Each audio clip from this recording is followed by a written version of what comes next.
नमस्कार। Indigenous television हेरिरहनुभएका सम्पूर्ण दर्शकहरूमा हार्दिक स्वागत तथा अभिवादन। म कुमार यात्रु। यो इन्डिजिनस टेलिभिजनबाट उत्पादन भएको जनसवाल कार्यक्रम हो। यो जनसवाल कार्यक्रममा सामाजिक विषय, आर्थिक, सामाजिक र राजनीतिक विषयहरूमा, समसामयिक राजनीतिक विषयहरूमा हामी छलफल र बहस गर्दै आइरहेका थियौँ। तर केही समय अगाडिदेखि विश्वमा आएको नयाँ परिस्थितिको कारण, खास गरिकन कोरोना भाइरसको सङ्क्रमणको यो महामारीको सन्दर्भमा हामी कोभिड-19 विशेष कार्यक्रम प्रस्तुत गरिरहेका छौँ। केही समय अगाडिदेखि हामी आज चाहिँ 5औँ-6औँ हप्तामा आइसकेका छौँ। एक क्रममा आज हामी अलिकति फरक विषय अर्थात् नयाँ विषयमा हामी प्रवेश गर्न लागिरहेका छौँ। यो विषय भनेको चाहिँ नेपालको भूमि सुरक्षाको सन्दर्भ छ र यसमा चाहिँ नेपाल र भारत बिचको सीमा विवाद र यसमा नयाँ सरकारले ल्याएको नक्साको कुरा र आदिवासी जनता र स्थानीय बासिन्दाहरूको अधिकारको सन्दर्भ पनि हामी उठान गर्नेछौँ। यस कार्यक्रममा हामीसँग जोडिनु भएको छ अधिवक्ता, अन्तर्राष्ट्रिय कानुनका ज्ञाता शङ्कर लिम्बू। उहाँलाई म हार्दिक स्वागत गर्न चाहन्छु।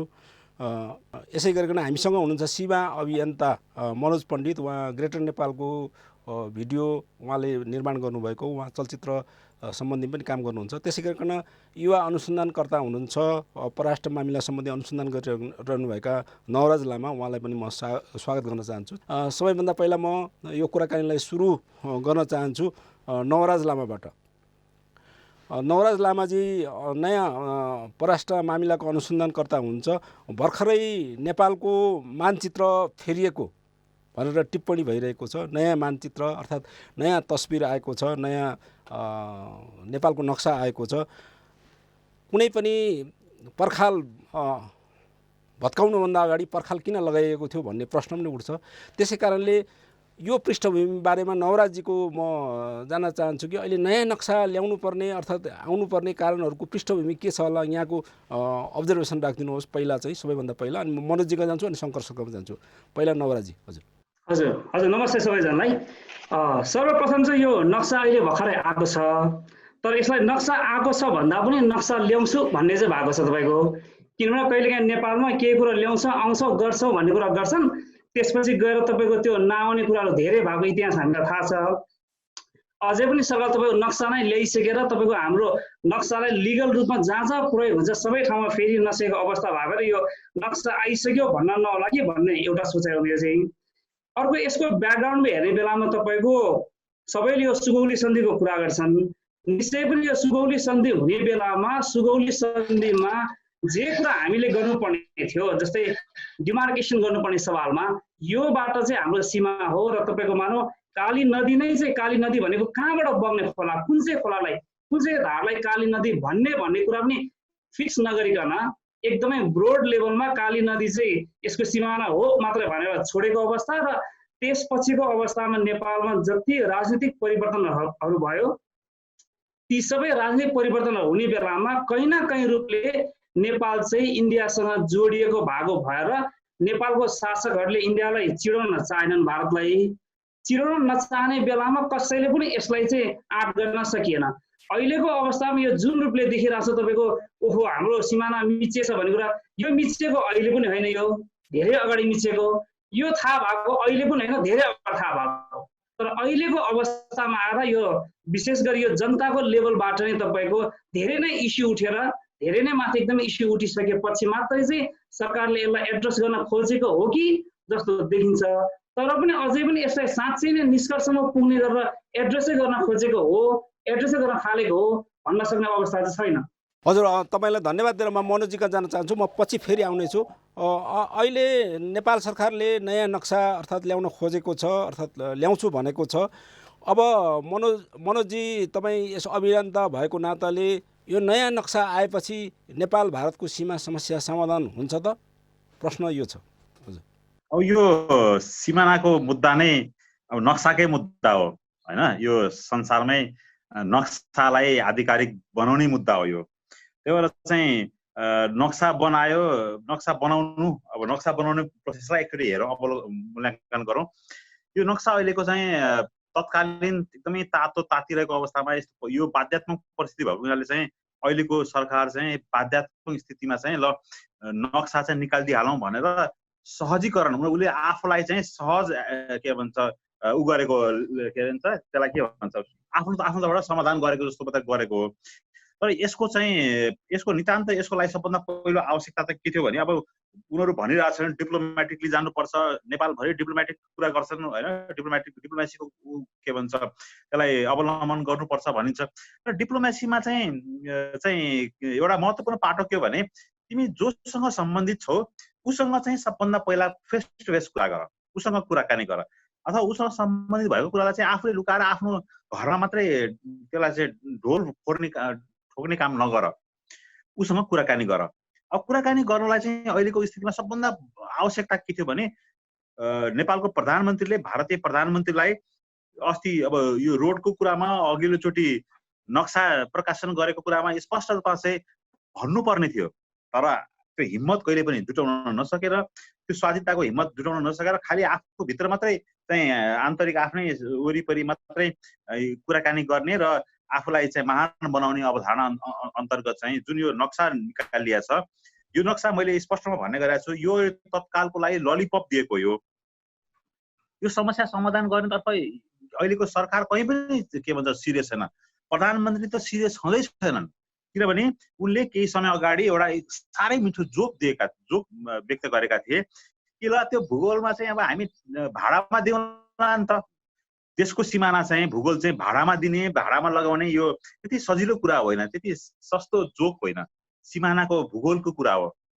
अब यो पाटोमा चाहिँ उनी साँच्चीकै सिरियस छन् भन्ने कुरा म देख्दिनँ। यो उनले अहिलेको गरेको मात्र हुन्। तर हेर्नुहोस् अब अहिलेको नक्सा निकाल्ने क्रममा नेपालले यति ठुलो क्षति बेहोर्नेवाला छ। यो नक्सा त उसले चुचुरो गर्ने भन्यो, सबैले लिम्पिया धुराको कुरा गर्दाखेरि चुचुरो त हान्दियो नक्सामा। तर तलपट्टिको सुस्तादेखि लिएर तलपट्टिको यति ठुलो भूगोल चाहिँ उसले व्यवस्था गर्यो।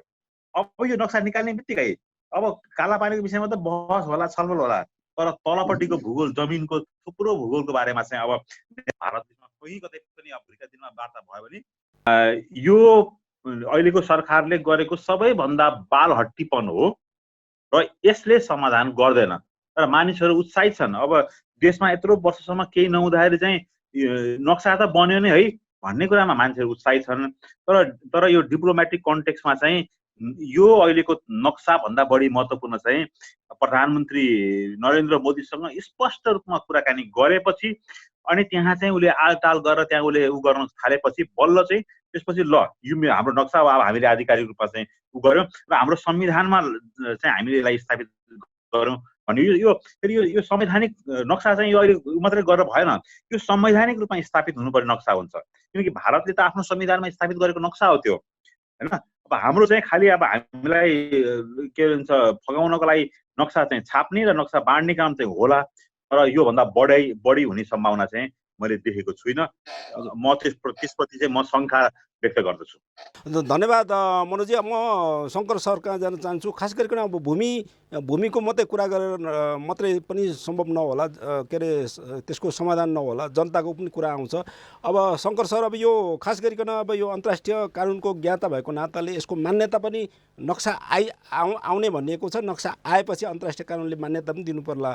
यो मान्यता प्राप्त हुन्छ कि हुँदैन, यो सन्दर्भमा चाहिँ अहिले पहिला कुरा राखिदिनु होला। कुमार सर, धन्यवाद तपाईँलाई। यो सबैभन्दा पहिला अहिले जुन हाम्रो नेपालको भूमि मिचिएको छ अहिलेको कुरा होइन। अघि नवराजजीले भन्नुभयो जस्तो पुरानो कुरा हो र मनोजीले भन्नुभयो जस्तो यो अहिले जुन नक्सा ल्याछ त्यसको हाम्रो आफ्नै तर्फबाट गर्नुपर्ने कुराहरू छन्।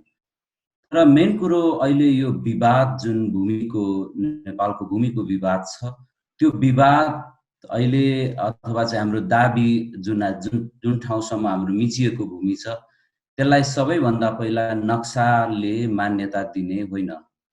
सबैभन्दा पहिले त्यसलाई मान्यता दिनको लागि त्यो भूमिमाथि कसको अधिकार छ र त्यो अधिकार अथवा कसको स्वामित्व छ, कुन राज्यको क्षेत्रभित्र पर्छ भन्ने कुरा नक्साको अलावा अरू प्रमाणहरू हेर्नुपर्ने हुन्छ। त्यो भनेको भोगको प्रमाण हो, त्यो भनेको ऐतिहासिक प्रमाणहरू हुन्। त्यसमा चाहिँ अन्तर्राष्ट्रिय कानुनले मान्यता दिने अरू एक्टरहरू हुन्छन्। जस्तो हाम्रो सन्दर्भमा अहिले सबैभन्दा पहिला त चीनले भारत र नेपालको सँग जोडिएको हुनाले चीन पनि जोडिएको छ। सबैभन्दा पहिले चीनले मान्यता दिन्छ कि दिँदैन भन्ने कुरा आउँथ्यो। तर सन् 2015 मा भारत र चीनको बीचमा जुन यो आर्थिक सन्धि भयो, त्यो आर्थिक सन्धिले चीनले पनि यो भूभाग चाहिँ कतै इन्डियाको हो भन्ने कुरालाई मान्यता दिएको त होइन भन्ने कानुनको दृष्टिबाट देख्न सकिन्छ। यो गम्भीर विषयवस्तु हो र हामीले त्यति बेला तत्कालीन प्रधानमन्त्रीले प्रोटेस्ट लेटर पठाउनु भएको छ। अर्को कुरा, महत्त्वपूर्ण कुरा के हो भने नक्सा मलाई सबैभन्दा पहिला अब यो मान्यता दिने कुनै पनि राज्यको टेरिटोरी कति हो भनेर मान्यता दिने, उसको डोमेन कति हो भनेर मान्यता दिने, अरू राज्यहरूको अलावा संयुक्त राष्ट्र सङ्घ अर्को एउटा त्यस्तो खालको संस्था हो जसमा चाहिँ हामीले आफ्नो टेरिटोरी डिफाइन गर्छौँ।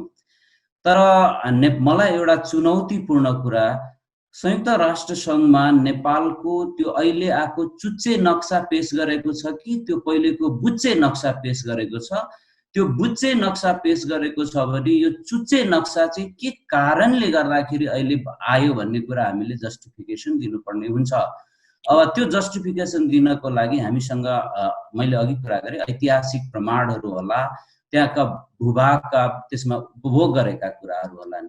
अन्तर्राष्ट्रिय कानुनको एउटा एक्टर आदिवासी जनजातिहरू हुन्, एउटा हामी नेपाली समग्र नेपाली जनता हो। त्यस पछाडि त्यो देशभित्र बसोबास गर्ने आदिवासी जनजाति, त्यस पछाडि अरू नेसनालिटी अथवा अरू जनताहरू छन्। तर हाम्रो सन्दर्भमा हाम्रो बोर्डरको उत्तरी बेल्टमा पनि, उत्तरी बोर्डर चीनको स्वशासित क्षेत्र तिब्बतसँग पनि, दक्षिणको भारतसँग पनि अथवा पूर्वदेखि पश्चिमसम्म भारतसँग पनि या त आदिवासी जनजाति या त मधेसी वा स्थानीय समुदायहरू छन्। तर यो भारत र नेपालको ऐतिहासिक कुरा हेर्यो भने भारत र नेपाल बन्नभन्दा अगाडि यहाँका आदिवासी जनजाति आदिवासीहरूको आफ्नो राज्य थियो त्यति बेला। र नेपालमा 1831 विक्रम सम्वतमा त्यो इतिहास साक्षी छ। त्यो लिम्बुवान जति बेला छुट्टै राज्य थियो, पृथ्वीनारायण शाहले नजिते पछाडि सन्धि भएको छ, त्यो नुनपानीको सन्धि। तपाईँ इतिहासविद महेशचन्द्र रेग्मीले पनि उल्लेख गर्नुभएको छ, थुप्रै इतिहासहरूमा देखिन्छ। त्यति बेला त्यो नुनपानीको सन्धि हुँदाखेरि भूभाग सहित नेपालमा एकीकृत भएको अवस्था हो, त्यो पृथ्वीनारायण शाहले जितेको होइन। त्यो बेला लिम्बुवानको भूभाग सिक्किमसम्म छ, अरुणको पूर्वदेखि सिक्किमसम्म लिम्बुवानको भूभाग देखिन्छ। त्यो भूभाग रह्यो के भने पछि नेपालमा आइसकेपछि नेपालका शासकहरूले अङ्ग्रेजहरूसँग सिमाना जोगाउन नसक्दाखेरि अनि त्यस पछाडि 1618 मा जुन सुगौली सन्धि भयो, सुगौली सन्धिले त्यो सिमाना खुम्चाएर मेचीमा ल्याएको स्थिति हो। त्यसैले अहिले मलाई के लाग्छ भने भारतले 12वटा नक्सा पेश गरेको छ, हामीले बल्ल एउटा नक्सा अहिले ल्याएको छौँ। त्यो पनि मनोजीले भन्नुभयो जस्तो त्यो ललिपप भन्नुभएको छ, म त्यसो भन्ने पक्षमा त छैन। तर त्यो नक्साले आधिकारिकता नपाएको पक्कै हो, संवैधानिक हिसाबले पाएको छैन नेपालकै सन्दर्भमा पनि। तर त्यो भन्दा अगाडि टेरिटोरी डिफाइन गर्नलाई लिम्बुवानको कतिसम्म थियो भन्ने कुरा आधिकारिक हुन्छ। दुईटा देशको नक्सा पेश भयो भने विवादित हुन्छ। त्यस्तो यो क्याम्बोडियाको एउटा क्याम्बोडिया र थाइल्यान्डको एउटा विवाद भएको थियो, प्रविहारको केस, जसमा थाइल्यान्डले क्याप्चर गरेर क्याम्बोडियाको राखेको, त्यो चाहिँ पहिला फ्रेन्चहरूले बनाएको, फ्रेन्चको कोलोनी क्याम्बोडियामा हुँदाखेरि बनाएको नक्सा पेश गरेको थियो। त्यो विवाद आइसकेपछि थाइल्यान्ड र क्याम्बोडिया भएर दुईटाले जोइन्ट टिममा एउटा नक्सा ल्यायो, त्यसले चाहिँ फेरि थाइल्यान्डमा पारिदियो। यो विवादित भइसकेपछि कसरी त्यसलाई डिफाइन गर्ने भन्दाखेरि त्यहाँको स्थानीय जनता, त्यहाँका उनीहरूको संस्कृति र उनीहरूले परम्परागत रूपमा भोग गरेको जमिन कति हो भन्नेको आधारमा सीमा निर्धारण भएको केसहरू, त्यो आइसिजेको केसको कुरा मैले यहाँ राखेँ। त्यस कारणले यी विविध कुराहरूले हेर्दाखेरि नक्सा मात्रै एउटा कुरा होइन, नक्साले मात्रै डिफाइन गर्दैन, अन्तर्राष्ट्रिय कानुनमा त्यो चाहिँ कुनै राज्यको क्षेत्र डिफाइन गर्नलाई त्यहाँको पिपल्सको कतिसम्म उसले उपभोग गरेको छ र त्यो राज्य बन्नभन्दा अगाडिको स्थिति के छ र त्यसको सांस्कृतिक देखि लिएर कस्टमरी कुराहरू के छन् ती सम्पूर्ण कुरा हेर्नुपर्ने हुन्छ। हुन्छ सर, म यो सन्दर्भलाई अझ हामी विस्तृत रूपमा छलफल गर्नेछौँ। अहिले म अघि यहाँले उठाउनु भएको यो सीमा समस्या त्रिदेशीय हो कि होइन, चीनको सरोकार छ कि छैन, नवराजी यो सम्बन्धी अलिक बढी जानकार हुनुहुन्छ जस्तो लाग्छ मलाई। चीनको सरोकार के हुनसक्छ होला? निश्चय पनि यो अघि मैले सुरुमा कुरा उठाइहालेँ तपाईँको, अहिले तपाईँको नेपालको बोर्डरको धेरै ठाउँमा एकदमै यो डिस्प्युटहरू भइरहेको बेलामा अहिलेको अवस्थामा त यो लिम्पिया धुराको, काला पानीको, लिपुलेकको कुरा बढी उठिरहेको।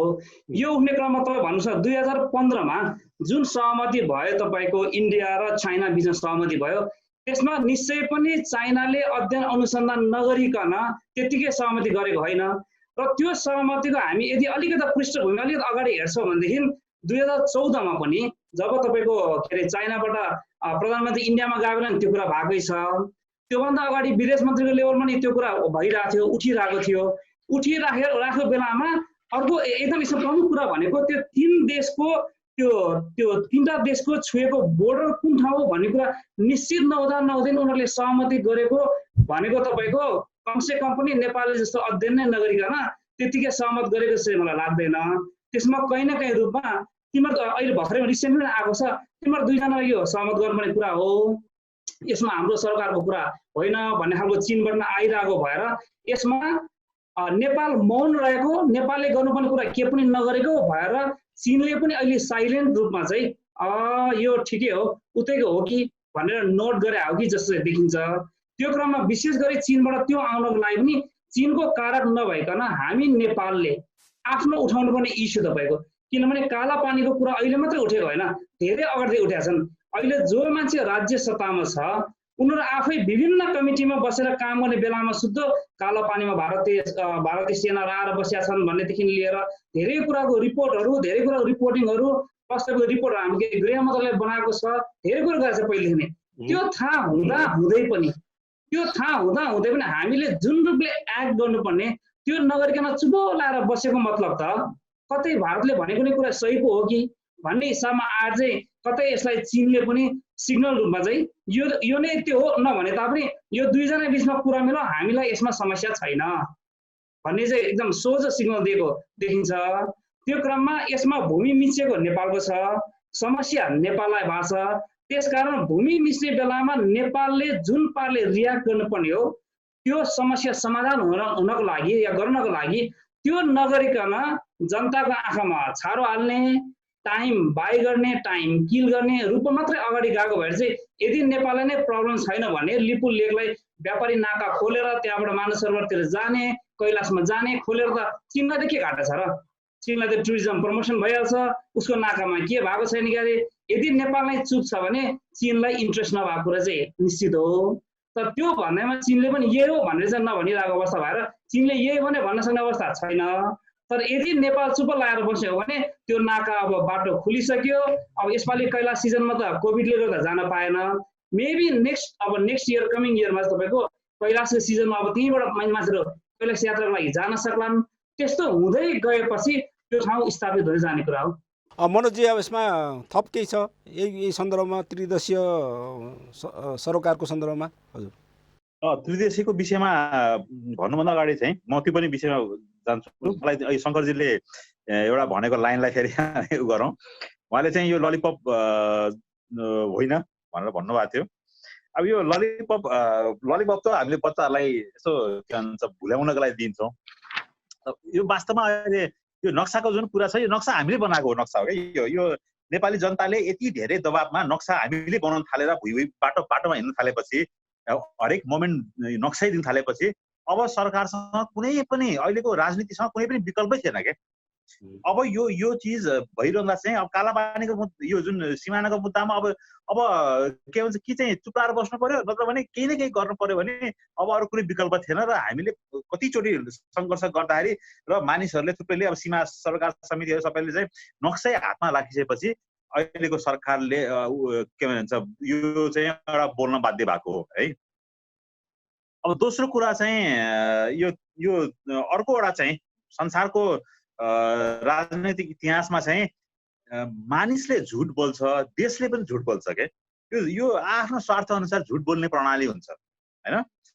यो त्यो भएर चाहिँ चीनले झुट बोल्दैन भन्ने नै होइन, चीनले झुट बोल्छ, चीनले झुट बोलिसकेको छ, थुप्रैचोटि झुट बोलिसकेको छ, कति झुट सच्चाएको छ। र यो त्रिदेशीय बिन्दुको कुरामा चाहिँ चीनले अस्तिको समय उसको आफ्नो स्वार्थ अनुसार काम गर्यो, अबको परिस्थितिमा अब नयाँ परिस्थिति आयो भने त्यही अनुसार काम गर्छ। त्यही भएर चाहिँ चीन ऊ आफ्नो परिस्थिति अनुसार उसले आफ्नो निर्णयहरू लिने भएको छ। त्यसमा हामी ढुक्क हौँ। यदि नेपालले साँच्चीकै भारतलाई दबावमा राख्यो भने चीन पनि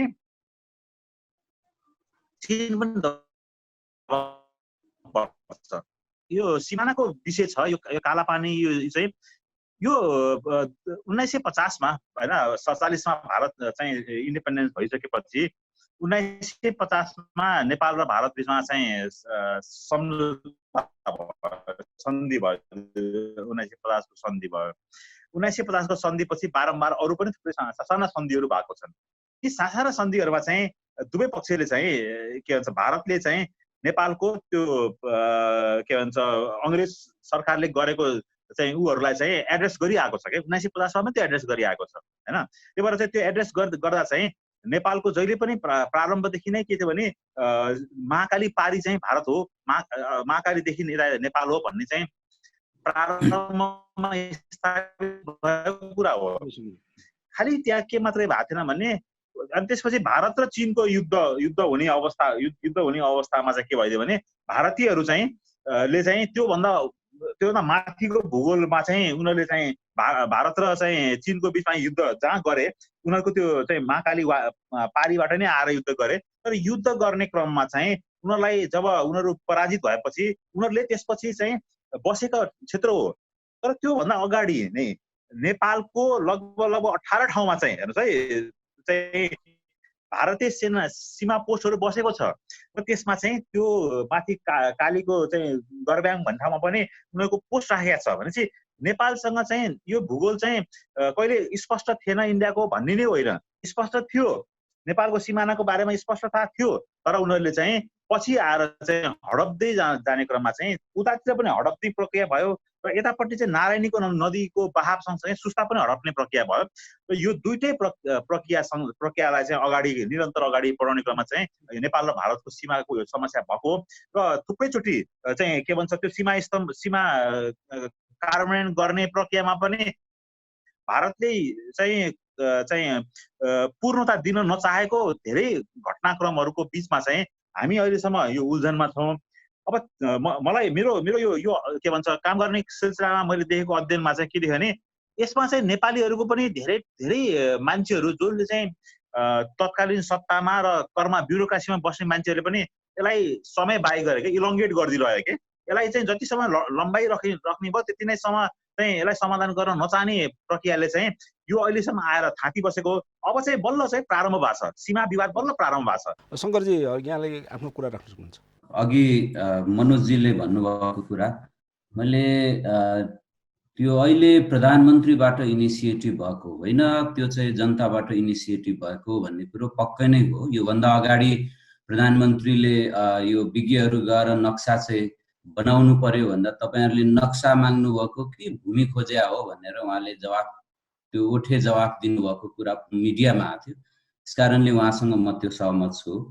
अहिले यस कारणले यो ललिपप होइन भन्ने कुरा गरेको कि तपाईको यो नक्सा बाहिर ल्याइसकेपछि अहिले इन्डियाको मिडियाहरू तपाईले हेर्नुभयो भनेदेखि त्यसको केही रियाक्सनहरू भएको छ। त्यसले गर्दाखेरि डेफिनेटली हो।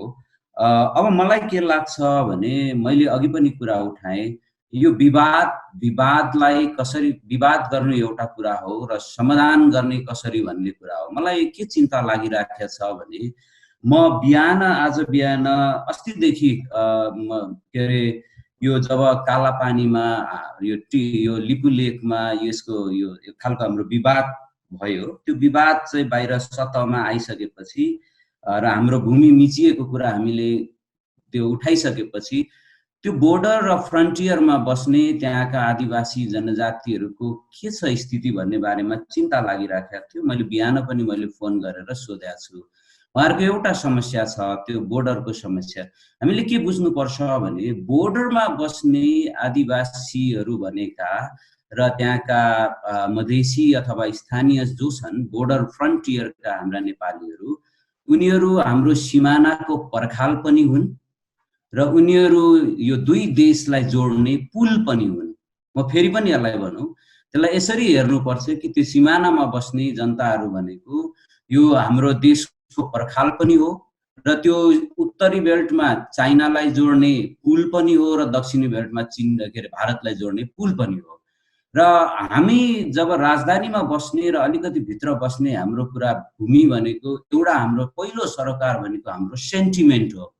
कहिले कहिले सेन्टिमेन्टल कुरा गर्दाखेरि त्यहाँको रियालिटीमा परेका जनताहरू चेपुवामा पर्ने हुन्छ, त्यो बहुत विचार गर्नुपर्छ। अनि के हो भने मैले फोन गरेर उहाँहरूलाई सोद्धाखेरि उहाँहरूले भन्दै हुनुहुन्थ्यो कि 8200काहरू भनेको इन्डियामा पनि छन्, पिथौरागढ जिल्लामा बस्छन् र हामी यता नेपालपट्टि पनि छौँ। अहिले हामी यो झाङ्ग्रु र टिङ्करमा जानुपर्ने, अब भोलि हामी जाने, तर अहिले जानको लागि बाटो पनि क्लियर छैन, इन्डिया भएर जानुपर्छ। हाम्रो रियालिटी त्यो हो। अनि त्यस पछाडि उहाँले भन्दै हुनुहुन्थ्यो कि अब त्यहाँ माथि गयो भने हाम्रो फोन पनि सम्पर्क हुँदैन, टिङ्करमा गयो भने। अहिलेसम्म फोनको व्यवस्था पनि छैन, बाटो पनि छैन। अहिले ढिलो भइसकेको छ यो लकडाउनले गर्दाखेरि जानलाई। त्यहाँ गएर अब खेती गर्ने याम पनि सकिसकेको छ, हामी भोकै पर्ने स्थिति छ। र म यो टेलिभिजनबाट सरकारलाई के भन्न चाहन्छु भने हामी हाम्रो सिमाना रक्षा गर्ने हो, त्यसमा विवाद छैन। नेपाली जनताले हामी सबैले हाम्रो सिमाना हाम्रो भूमि जोगाउनु पर्छ। तर त्यो भूमिमा बसेका जुन हाम्रा दाजुभाइहरू हुनुहुन्छ उहाँहरूलाई हामीले कतै चेपुवामा पारेछौँ भने त्यसलाई जोगाउनु पर्छ। सरकारले 3टा काम तुरुन्तै गर्नु पर्यो। मैले यसमा पहिला यो रातोपाटीमा पनि लेखेको छु। 1 नम्बर माथि जाने त्यो झाङ्ग्रु र टिङ्कर जुन अहिले उहाँहरू त्यहाँ जानुपर्छ, त्यो जाने बाटो क्लियर गर्नु पर्यो नेपालबाट जाने। चाहे त्यो सेना लगाएर हुन्छ कि चाहे त्यो प्रहरी लगाएर हुन्छ, तर मन्जुरी लिनु पर्यो त्यहाँको मान्छे। त्यो बाटो क्लियर गर्नु पर्यो, त्यहाँ इन्डियाको बाटो नभई त्यहाँ पुग्न सकोस् उहाँहरू। दोस्रो, उहाँहरू भोकै पर्ने स्थिति छ, उहाँहरूको ज्यान बचाउने काम गर्नु पर्यो। तेस्रो के गर्नु पर्यो भने त्यहाँ माथि गएर इनकेस दायाँ बायाँ भएर अप्ठ्यारो स्थिति सिर्जना भयो भनेदेखि सिमानामा गोली हानान जहिले पनि हुन सक्छ। यो हामीले अनुमान गर्नुपर्छ वर्स्ट सिचुएसनमा। अनि त्यति बेला गोली हान्दाखेरि त्यो गोली पहिलोचोटि कहाँ लाग्छ भने सिमानामा बस्नेलाई लाग्छ, काठमाडौँमा बस्नेलाई लाग्दैन। यो कुरो रियलाइज गर्नुपर्छ। त्यस कारणले गर्दाखेरि त्यहाँ पहिले सञ्चार, चाहे त्यो नेपाल टेलिकमले राख्न सक्छ टावर, या त चाहे चाहिँ एनसेलले राख्न सक्छ, तुरुन्तै त्यो हटलाइन चाहिँ टेलिफोन सम्पर्क गर्नु पर्यो। त्यहाँको कोही पनि मान्छे इन्डियामा जान चाहँदैन, बोर्डरमा बस्ने मान्छे कोही पनि मान्छे इन्डियामा जान चाहँदैन। किनभने दिनका दिन हेपाई र अपमान भनेको त्यो काठमाडौँमा बस्नेले भन्दा धेरै बोर्डरमा बस्नेले थाहा पाउँछ। यो काठमाडौँमा त मिडियामा आएपछि मात्रै थाहा पाउँछ। म इलामको बोर्डरमा बस्ने मान्छे हो। दिनदिनै हामी त्यहाँ इन्डियामा के हुन्छ र नेपाल बोर्डरमा के हुन्छ भन्ने भोग्या छौँ हामीले, तर हाम्रो समाचार कहिले पनि आउँदैन। हिजो मात्रै अगाडि के आएको छ, इलामको त्यो पशुपति नगर मुनिको त्यहाँ न सेनाले खेदेको, न त्यहाँको प्रहरीले खेदेको, नेपालको सरकारले खेदेको। त्यहाँ अस्थायी सीमा स्तम्भ बनाउँदाखेरि त्यहाँको स्थानीयले खेदेको छ। त्यस कारणले म के निवेदन गर्न चाहन्छु सरकारलाई भने त्यो काला पानीको सन्दर्भमा कुरा गर्दाखेरि त्यो बोर्डर छ, हाम्रो सिमाना छ, तर त्यो सिमाना पारी या सिमाना वारी, त्यो सिमानाले 2टा डिभिजन गरेका, जसलाई अन्तर्राष्ट्रिय कानुनले आदिवासी जनजातिलाई बोर्डरलेस पिपल भन्छ। सिमानाले रोक्न पाइँदैन। त्यो युद्ध भयो भने पनि वार पार गर्नको लागि फेसिलिटेट गर्नुपर्छ, त्यसको सामाजिक, सांस्कृतिक, आर्थिक हिसाब किताबमा। त्यो कुरा गर्नको लागि त्यो नेपाल सरकारले पनि गर्नुपर्छ, इन्डियाको सरकारले पनि गर्नुपर्छ र चाइनाको सरकारले पनि गर्नुपर्छ। त्यसैले यो अहिलेको स्थिति भनेको पिपल्स टु पिपल डिप्लोमेसीको पनि सुरुवात गर्नुपर्छ साइमल्टेनियसली। यो विवाद गरिरहने कुरा मात्रै होइन, यो चाहिँ समाधान गर्ने कुरा हो। हाम्रो भूमि एक इन्च पनि नछोडौँला। अहिले भने सानो विश्रामको समय भएको हुनाले हामी विश्रामतिर जान चाहन्छौँ।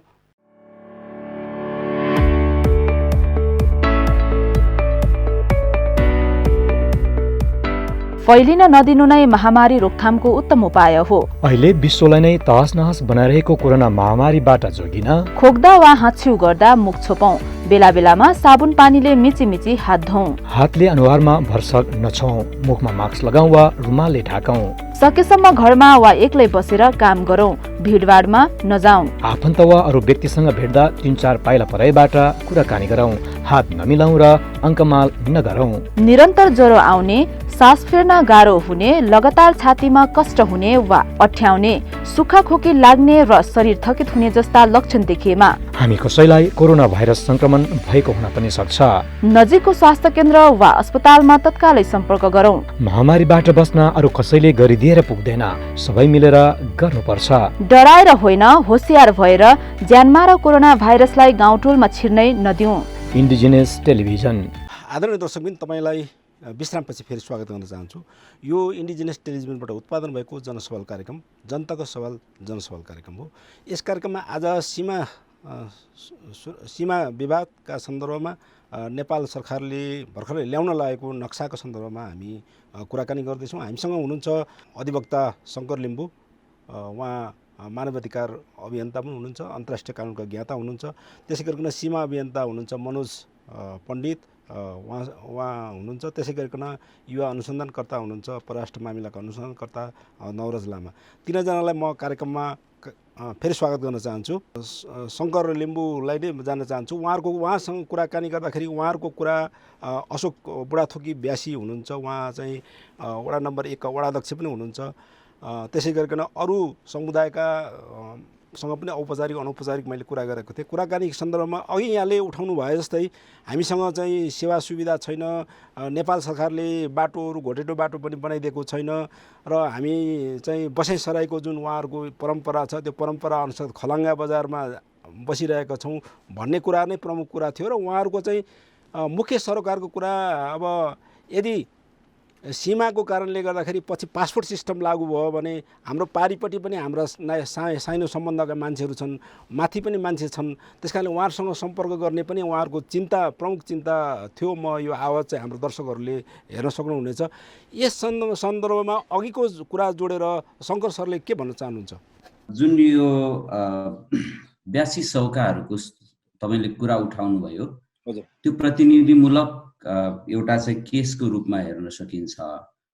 उहाँहरूलाई नेपाल र भारतको सिमाना कोरिँदाखेरि 2 भागमा विभाजन गरिसकेपछि अन्तर्राष्ट्रिय कानुनहरूले, जस्तो भारतले कन्भेन्सन 107 अनुमोदन गरेको छ र नेपालले कन्भेन्सन 169 अनुमोदन गरेको छ। थुप्रै अन्तर्राष्ट्रिय कस्टमरी प्र्याक्टिसेसहरू, कस्टमरी लले यस्तो स्थितिमा सीमा वारपारको अधिकार दिन्छ। सीमा वारपारको अधिकार दिने, त्यो आदिवासीलाई दिने भएको अन्तर्राष्ट्रिय कानुनले दिने भएको हुनाले र सन्धिहरूले राष्ट्रहरूले पनि दिने भएको हुनाले गर्दाखेरि यो इन्डिजिनियस पिपल्सहरूलाई स्टेट विदिन द स्टेट अथवा राज्यभित्रको अर्को राज्य, नेसन हुन त मान्ने गर्छ। हुन त हाम्रो देशमा यो थुप्रै नेसनहरू छन्, थुप्रै नेसन मिलेर यो मल्टिनेसनल यो राज्य हो हाम्रो भन्दाखेरि, अनि यो विखण्डनकारी भनेर कुरा गर्छन्। मलाई के निवेदन गर्न चाहन्छु भने अहिलेसम्म तपाईँ नेपालकै लिम्बूहरूको उदाहरण तपाईँले लिनुभयो भनेदेखि आधा लिम्बू इन्डियामा छन्, आधा लिम्बू नेपालमा छन्। नेपालका लिम्बूहरूले कहिले पनि त्यो चाहिँ इन्डियामा जाने कुरा गरेका छैन, नेपालमा युनिफिकेसन गरेको हो। तपाईँ क्यानाडाको उदाहरण हेर्नुहोस्, क्युबेकमा जति बेला त्यहाँको फ्रेन्च भाषीहरूले त्यो क्युबेकलाई छुट्टै राज्य बनाउनु पर्छ भने त्यसको विपक्षमा मतदान गर्ने भनेको त्यहाँका मोहाकदेखि लिएर थुप्रै आदिवासीहरू छन्। तपाईँ यो अहिले क्रिमियाको कुरा हेर्नुहोस्, क्रिमियामा जति बेला 1932 मा लेनिनले रुसीहरूलाई थुपार्यो र त्यहाँ जेनोसाइड सिर्जना गरे त्यहाँको क्रिमियनहरू र त्यहाँको ततार आदिवासीलाईको विरुद्धमा र अल्पसङ्ख्यक बनायो। पछिबाट रसियाले अहिले जसुकैले जेसुकै भने पनि जति बेला रसियाले नाम मात्रको त्यहाँ चाहिँ राइट टु सेल्फ डिटर्मिनेसन प्रयोग गरेर त्यो चाहिँ पिपलको जनमत गरायो, त्यति बेला त्यहाँका ततार आदिवासी र क्रिमियन त्यहाँका अल्पसङ्ख्यकहरूले यो रसियामा गाब्नु हुँदैन भनेर त्यति बेला मतदान गरेको छ।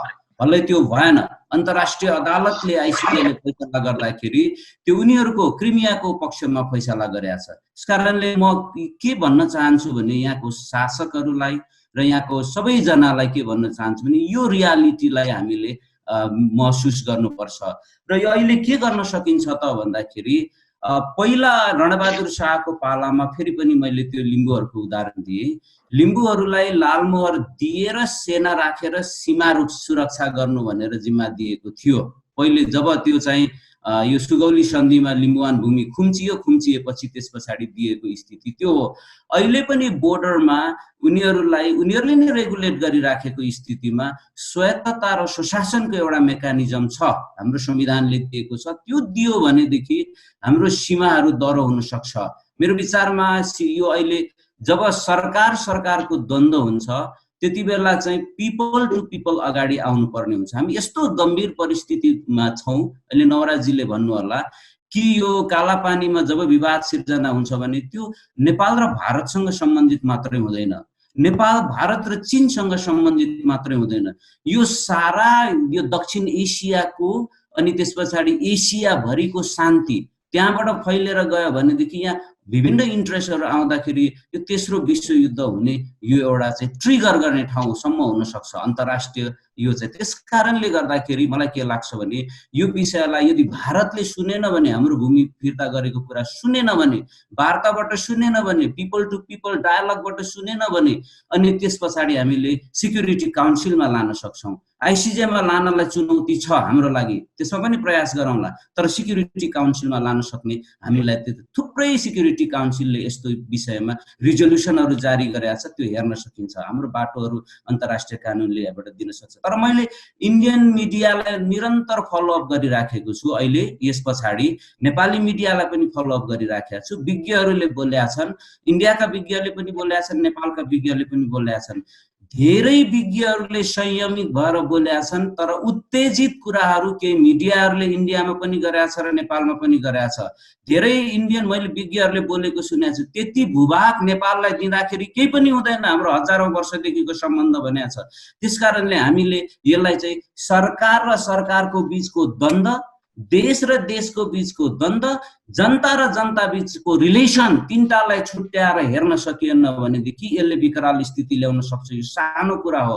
त्यसैले यो इन्डियाले मेरो विचारमा हाम्रो त्यो भूभाग मिचेर राख्नु उसको स्ट्राटेजिक महत्त्व होला, तर हामीले डायलग गर्नुपर्छ। म त्यही पक्षमा छु जसले जे भन्यो भने पनि। तर इन्डियाले हाम्रो लागि एक चिम्टी मात्र जाँदाखेरि हामीलाई जति दुख्छ, तर इन्डियाको त्यत्रो विशाल भूभाग हुँदाखेरि त्यो जमिन दिँदा केही हुँदैन भन्नेहरू पनि मैले इन्डियनहरू देखेका छु।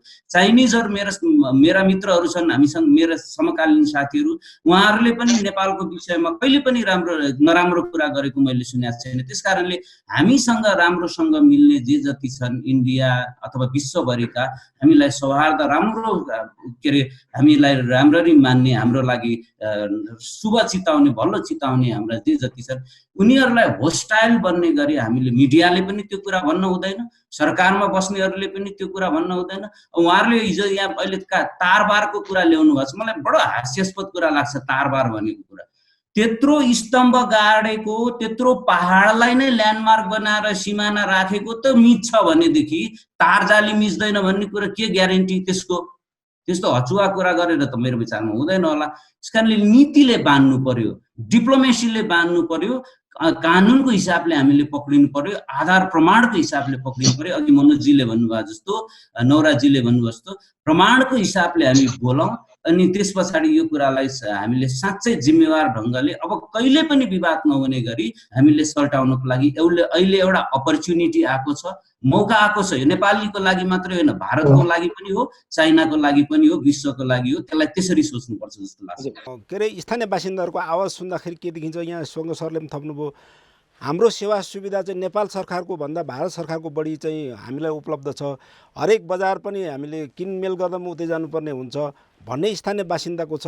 अघि शङ्कर सरको कुरा पनि, स्थानीय बासिन्दाको कुरा पनि आइसक्यो। यहाँको भनाइ के छ अन्तिममा?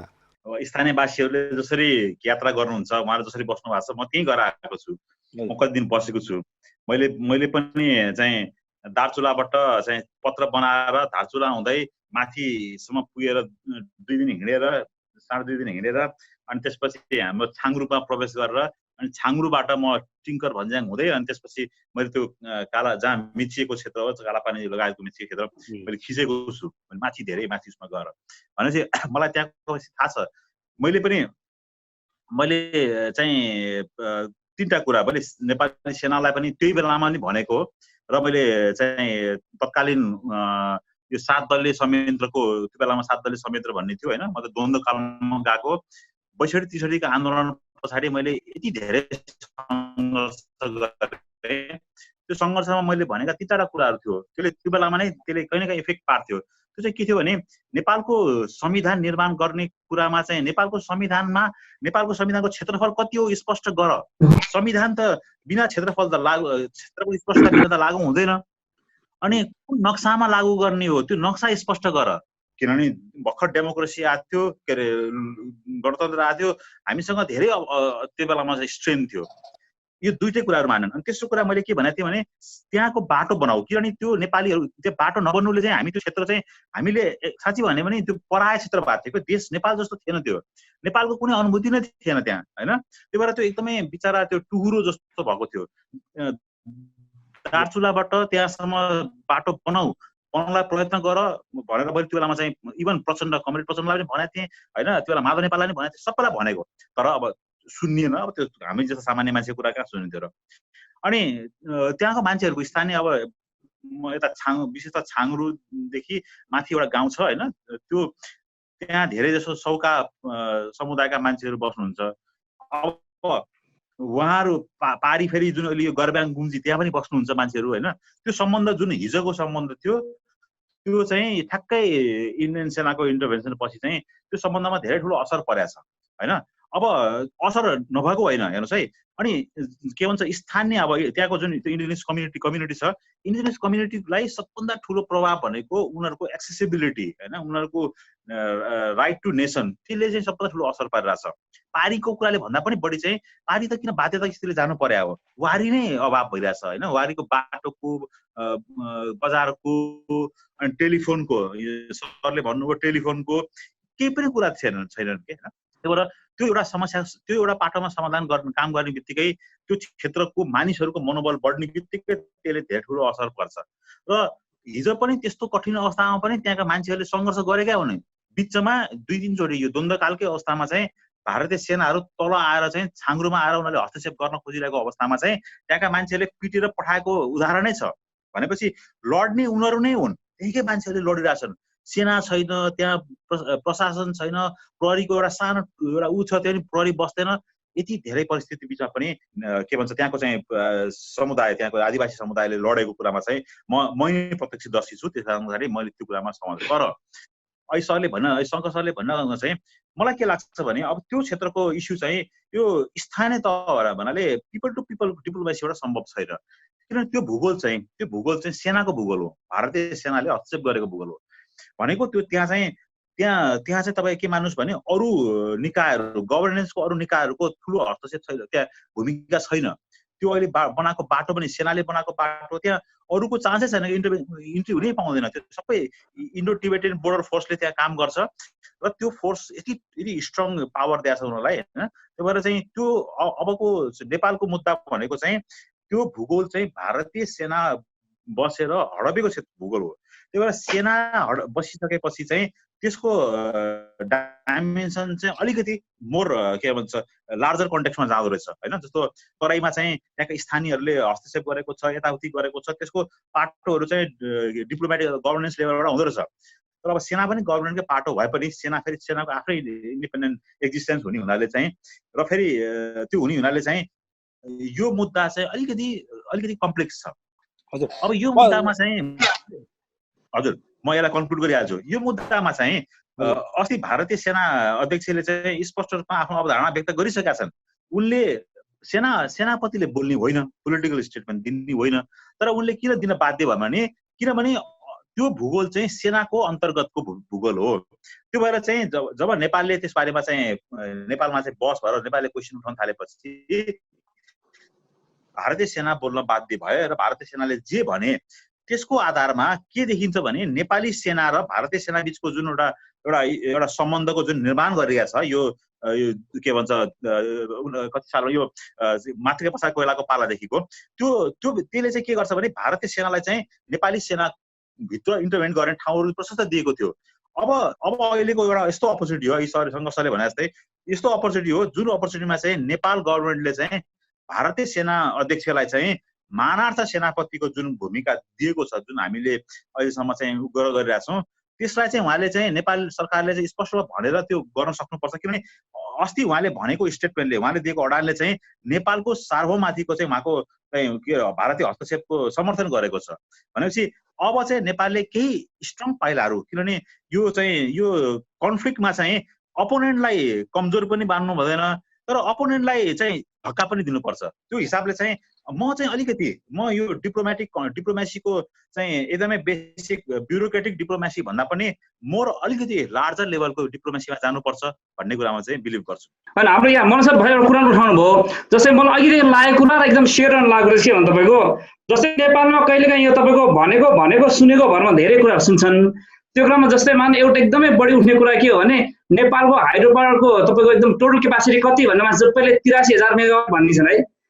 83,000 कहाँबाट भयो, कसले भन्यो, कुन रिसर्चले भन्यो, के को आधारमा भयो, त्यो सरकारी निकायलाई पनि थाहा छैन, कसैलाई थाहा छैन, तर सबैले मन्त्र जप्यास जप्छन्। त्यस्तै गरी अहिलेको यो सिमानाको कुरा उठ्ने बेलामा केसीमा अगाडि म यो जिएसको के मित्रसँग कुरा पनि गर्ने बेलामा जुन हामीले अहिले नेपालको तपाईँको टोटल क्षेत्रफल भनेर 1,47,181 भन्ने जुन हामीले कण्ठ गरिरहेको तपाईँको, के यो वास्तवमा 1,47,181 नै छ? यो ठुलो छ कि योभन्दा कम? अब त्यो किन पनि यो कुरा गर्नुपर्छ भने तपाईँको अहिलेसम्म चाहिँ मानव यो 1,47,181 भने कसले नापेको हो, कहिले नापेको हो र कसले नापेको? अहिलेसम्म तपाईँको नेपालको नक्सा, नेपालको एरिया हेर्ने बेलामा, अध्ययन गर्ने बेलामा 1952मा इन्डियाले प्रकाशन गरेको नक्साको आधारमा पहिलाको नेपालको नक्सा निर्धारण गरेको रहेछ। भनेपछि हामीलाई त हाम्रो एरिया कति हो रे थाहा छैन बाबा राम्रोसँग। हामी लेखिला छौँ। अझ मैले कतिपय इन्फर्मल रूपमा जिआइएसको केही साथीसँग कुरा गर्ने बेलामा होइन, यदि हामीले हेऱ्यो भने त त्यो नक्सा त धेरै देखिन्छ, 2 लाखभन्दा बढी देखिन्छ एरिया त भन्छन्। यदि 1,47,000लाई नै हामीले एकदम त्यसलाई नै तपाईँको आधार मान्ने हो, त्यो नै हाम्रो एरिया हो भने जति पनि अहिले सीमा मिचेको कुराहरू हामी गर्छौँ, यो लिम्पियाधुरा कालापानीको मात्रै होइन, सुस्तादेखि लिएर विभिन्न ठाउँको कुरा गर्ने बेलामा पछि नाप्ने बेलामा चाहिँ बढी निस्क्यो भने के हो त? बढी निस्के फिर्ता दिन्छ? हामीले त भनेको 1,47,000 मात्रै भनेर। त्यसमा पनि अर्को एउटा कुरा के पनि जोड्न चाहन्छु भन्नुभयो, यसरी नक्सामा अहिले तपाईँ जुन त्यो चुचे नक्सा भन्नुभयो, त्यो चुचे नक्सा पहिला त रहेछ त हाम्रो नेपालको नक्सामा, कहिलेबाट यो नक्सा हरायो, यो कसरी हराउँदै गयो भन्ने कुरा पनि त केलाउनु पर्यो। किनभने आज यो केलाएन भनेदेखि भोलि अरू चिज हराउँदै जान्छ बाबा। कुन मितिबाट, कुन नक्साबाट त्यो कसरी हरायो, त्यो ब्युरोक्रेसीको गलत हो कि त्यो तपाईँको पोलिटिकल लिडरको दबावमा त्यो हराउने गरे हो कि कसरी हराउने गरे, त्यो कुरा पनि खोज्न एकदमै नितान्त जरुरी छ। र त्यो नक्सा हराउने गर्ने चाहे नापी विभाग होस्, चाहे कुन निकायबाट हरायो, त्यसलाई पनि कस्तो खालको कारबाही हुन्छ त्यो हेर्नु पनि कुरा हो। तर अहिलेसम्मको फेरि पनि एकदमै मलाई एकदम रेज गर्न मन लागेको चाहिँ के हो भने नेपालको आधिकारिक रूपमा नै एरिया कति हो, कहिले नापेको, कसरी नापेको, के को आधारमा नापेको भन्ने कुरा पनि हामीले प्रिडिटर्माइन गर्नैपर्छ। यदि त्यो नगर्ने हो भने हामीले जति पनि यो सीमा मिच्यो भन्ने कुराहरू पछि गएर सबै हेर्ने बेलामा कतै यो नेपालहरू त्यतिकै कराएकी भन्ने खालको कुरा पनि हुन सक्ला भन्ने चाहिँ लाग्यो। त्यो यो नक्साको अलि जोडौँ। सबैभन्दा पहिला त सरकारलाई एउटा कुरा भन्न चाहन्छु, त्यो जुन अत्यन्त महत्त्वपूर्ण छ, हामी अन्तर्राष्ट्रिय कानुनको दृष्टिबाट हेर्दाखेरि हामीले एक आफ्नो सोभरेन्टीलाई प्रोटेक्सन गर्ने हाम्रो अधिकार छ। दोस्रो कुरो, हाम्रो सोभरेन्टी प्रोटेक्सन गर्दाखेरि अर्काको सोभरेन्टीलाई प्रोटेक्सन गर्नुपर्छ, त्यसलाई सम्मान गर्नुपर्छ, त्यो पनि अन्तर्राष्ट्रिय कानुनको व्यवस्था हो। त्यसो गर्दाखेरि हाम्रो सोभरेन्टी हामीले प्रोटेक्सन, हाम्रो भूमिलाई प्रोटेक्सन गर्दा हाम्रो जनतालाई प्रोटेक्सन गर्नुपर्छ। जनतालाई प्रोटेक्सन गर्दाखेरि हाम्रा त्यो अर्को कुरा हेर्नुपर्ने कुरा के हो भने यदि हामीले चाहिँ यो हाम्रो कुरा एकदम ब्यालेन्समा राख्न सकेनौँ, कहिले हामी भारततिर ढल्केको जस्तो देखिने, भारतसँग हाम्रो सबै कुरा छ, सबै डिपेन्डेन्ट छौँ भन्दै सरकार बोल्ने, फेरि यतातिर कहिले चाइनातिर ढल्केको जस्तो देखिने। अब अहिले मैले देख्दाखेरि भारतीय सञ्चार माध्यमले चाइनिजहरूले उचाल्यो भन्दैछ होइन, अनि त्यस पछाडि फेरि प्रधानमन्त्रीको हिजोको त्यत्रो हुङ्कार गरेको संसदको कुरा त आज मिडियामा त फेरि अर्कै कुरा सुन्न थालियो। यस्तो कुरा भयो भनेदेखि भयङ्कर हाम्रो आफ्नो डिप्लोमेसी हुँदैन। सरकारले आफ्नो कुरा तय गर्नु पर्यो, हाम्रो राष्ट्रिय कुरा के हो भन्ने कुरा। नेपाल राष्ट्रियताको कुरा गर्दाखेरि बहुराष्ट्रियता हो भन्ने कुरा बिर्सिनु भएन। सिमानामा पर्खाल र त्यो चाहिँ सिमानामा पुल बनाएर बसेका थियो, उत्तरतिर पनि चाइनातिर पनि। नेपालमा भएका नेपालीलाई बन्दुक हान्छ होला इन्डियामा हुने सेनाले, तर इन्डियामा हुने त्यो इन्डियन त्यहाँका चाहिँ जस्तो सौकालाई अथवा इन्डियाका त्यो त इन्डियामा परेका थारूहरूलाई त्यसले त्यत्तिकै बन्दुक हान्न सक्दैन, त्यो पनि विचार गर्नुपर्छ। अथवा तिब्बततिर हेऱ्यौँ भनेदेखि लोभा नेपालतिर पनि छ अनि तिब्बततिर पनि छ। तिब्बततिरको त्यो चाहिँ त्यहाँको लोभालाई चाइनाले डाइरेक्ट आएर बन्दुक हान्दैन उसको जनतालाई, त्यसकारण हाम्रोतिर कसलाई हान्ला। त्यसकारण यो कुरा चाहिँ पिपल टु पिपल रिलेसनको कुरा एउटा भयो। अर्को कुरा के हो भनेदेखि कतिपय कुराहरू एकदम अघि मैले भने मैत्रीपूर्ण व्यवहार गर्ने र राम्रो गुड हार्टले सोच्ने, हामी पनि अरू देशको लागि नराम्रो होस् भनेर सोच्नु हुँदैन र त्यो हामीले राम्रो सोच्ने मान्छेहरू हाम्रो लागि फ्रेन्ड हुन सक्छ, हाम्रो लागि मित्र हुन सक्छ। त्यस्तो मित्रहरूलाई हामीले शत्रु बनाउने गरी गर्नु हुँदैन। पिपल टु पिपल डिप्लोमेसीको कुरा गरेको मैले त्यहाँनिर हो, सरकारकै तहबाट गर्ने, त्यसलाई हेर्नुपर्छ। चौथो कुरा के हो भने यसलाई अन्तर्राष्ट्रियकरण गर्ने भनेको छ, तर हाम्रो क्लियर भनेको छैन हामी पहिले डिप्लोमेसीमा जाने हो कि अनि त्यस पछाडि हामी अन्तर्राष्ट्रियकरणमा जाने। अन्तर्राष्ट्रियकरणमा जाँदाखेरि युएनमा जाने हो कि अथवा चाहिँ हामी आइसिजेमा जाने हो, त्यो कुरा पहिले हामी कुरा गर्नुपर्छ। र अन्तिममा एउटा कुरा भन्न चाहन्छु, यहाँ हाम्रो यो 10 थरीका मान्छे विज्ञ पनि 10 थरीका विज्ञ 10 थरीको कुरा गर्ने अनि त्यस पछाडि त्यो कुरा पनि एकअर्कामा बाजिने, नेताको कुरा पनि एकअर्कामा बाजिने, जनताको कुरा त बाजिने नै भइसक्यो। एउटा हिसाब किताबले सिमानाको कुरामा बोल्ने गरी राष्ट्रिय अभिमत बनाउन हाम्रो जरुरी छ। जसरी अघि नवराजीले भन्नुभयो सिमानाको कुरा डिफाइन गर्नुपर्छ भन्नुभयो, क्षेत्रफलको कुरा, त्यो त मेरो त्यतातिर मलाई थाहा भएन। तर हाम्रो यो राष्ट्रियताको मामिलामा, हाम्रो सीमाको मामिलामा जस हामीले सरकारदेखि तल सिमानामा बस्ने आदिवासी फ्रन्टियरदेखि सबै जनताको एउटा आवाज बनाउने गरी काम गर्नुपर्छ। त्यसमा मिडियाको भूमिका अत्यन्तै महत्त्वपूर्ण हुन्छ। मैले मेरो कुरा यहाँ कन्क्लुड गरेँ। हस् धन्यवाद। यहाँलाई धन्यवाद दिएर म हाम्रो नवराजीको जान चाहन्छु। कन्क्लुडमा छोटोमा राखिदिनु होला। मेन सबभन्दा पहिला चाहिँ अहिलेको लागि चाहिँ अब नक्सा पनि उहाँले नक्सा पनि भइहाल्यो। अहिले सबभन्दा चाहिँ मोदीजीसँग कुराकानी गर्नुपर्छ। अब भारतीय प्रधानमन्त्रीजीसँग नेपालको प्रधानमन्त्रीले सिधा कुराकानी गर्नुपर्छ। अहिले उहाँहरूको टेलिफोन कि कन्फरेन्स कि के हुँदो रहेछ, यसरी नै के भन्छ उहाँले कुराकानी गर्नुपर्छ र त्यसपछि अनि त्यसको अनुसार अगाडि बढ्ने हो। अब प्रमाण त जति पनि नेपालसँग पनि छ, भारतले पनि आफ्ना कुराहरू राख्लान् होइन। अब हाम्रो प्रमाणको कुनै अभाव छैन, तर प्रमाणको समस्याले हामी चुकेका होइनौँ। चुकेका चाहिँ हाम्रो स्पष्टता र के भन्छ कम्युनिकेसनको अभावले हो। त्यही भएर हामीले सबभन्दा पहिला त्यहाँ काम गर्नुपर्छ। तलपट्टि परराष्ट्रको लेभलमा यो सचिव लेभलमा कुराकानी गरेर अब छैन।